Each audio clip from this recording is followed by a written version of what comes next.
បាទសូមអនុញ្ញាតគ្រប់ជម្រាបសួរបងប្អូននៅក្នុងបណ្ដាញសង្គម YouTube ទាំងអស់គ្នាបាទកាន់តែផងដែរយើងបន្តនៅប្រតិបត្តិការរថសូឡានទៀតហើយបងប្អូនបាទហើយរថសូឡានជាក់ស្ដែងថ្ងៃនេះខ្ញុំ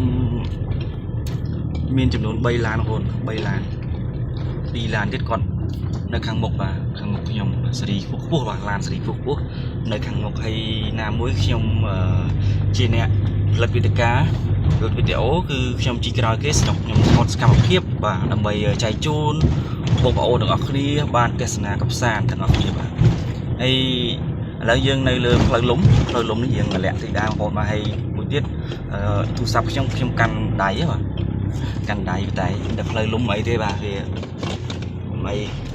បញ្ហាចោតឡានតូចច្រើនទេបាទឡានមួយអញ្ចឹងណាមួយអត់បើកលឿនទេយើងផ្លូវក្នុងភូមិយើងបើកមួយបងប្អូនជាស្ដាយផ្លូវអាលាក់ដលុកទៀតជិះរត់តែអត់លឿនហើយបាទ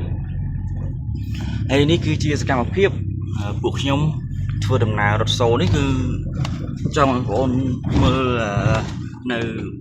ទស្សនវិជ្ជាតាមដងផ្លូវគឺមានកន្លែងខ្លះអភិវឌ្ឍច្រើនកន្លែងខ្លះទៀតគឺនៅទេបងប្អូនបាទនៅទេ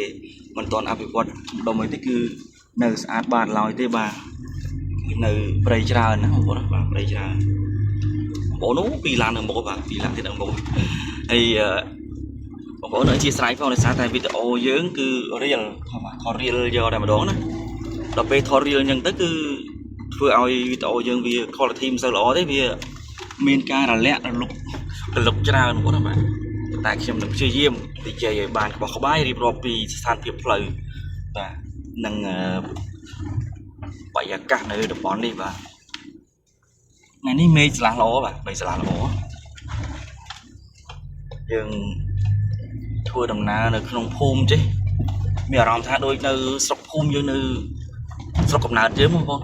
នៅស្រុកកំណើតយើងដែលយើងកើតនៅទីនោះហើយដល់ពេលយើងចេញមកហើយនៅទីក្រុងភ្នំពេញមិននឹកស្មានថាមានកន្លែងដែលដូចជនបទយើងស្រុកស្រែចំការបាទតាមភូមិតាមស្រុកគីឡូស្រុកចំការកៅស៊ូអីចឹងបងប្អូនបាទ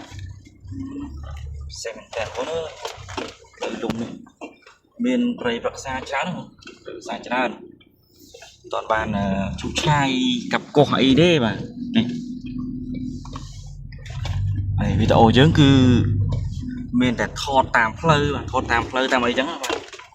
ហើយនេះបងប្អូនមិនស្លាស់ល្អណាស់បាទស្លាស់ល្អមែនតើហើយបងប្អូនឃើញអញ្ចឹងឃើញក្នុងភូមិក្នុងអីចឹងប៉ុន្តែមានភ្លើងរត់បាទភ្លើងរត់ប្រគល់ភ្លើងរត់បាទមានប្រព័ន្ធទឹកខ្ញុំមិនសូវច្បាស់ទេបាទប៉ុន្តែគាត់ថាប្រព័ន្ធភ្លើងវិញគឺមានហើយបងប្អូនមានហើយអរគុណមែនតើបាទបងប្អូនសម្រាប់ការតាមដានទស្សនាវីដេអូនេះបាទហើយវីដេអូយើងមានតែប៉ុណ្្នេះទេណាបាទអរគុណនេះថតពីសកម្មភាពតាមផ្លូវនៅក្នុងភូមិគេថាព្រែកកំពឹសបាទអរគុណបាទ